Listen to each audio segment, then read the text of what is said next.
महाराष्ट्राचा 1 इंच तुकडा आम्ही तोडू देणार नाही, आम्ही तुटू देणार नाही, ही शपथ खरी तिकडे घ्यायला पाहिजे. जो महाराष्ट्र आहे विदर्भासह तो संयुक्त महाराष्ट्र तो अखंड ठेवू, ही शपथ माझी घ्यायची तयारी आहे.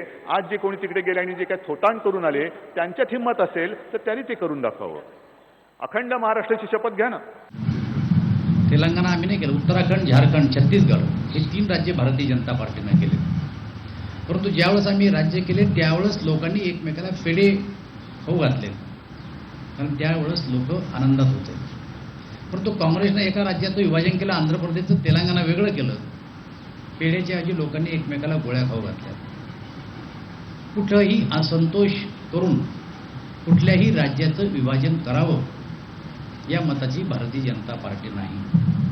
आणि मला असं वाटतं की हा वाद केवळ निवडणुकीपुरता उपस्थित केलेला वाद आहे. आमच्या पक्षाची भूमिका स्पष्ट आहे आणि मुख्यमंत्र्यांनी सांगितलं की मी अखंड महाराष्ट्राचा मुख्यमंत्री आहे, त्यामुळं हा वाद होऊ शकत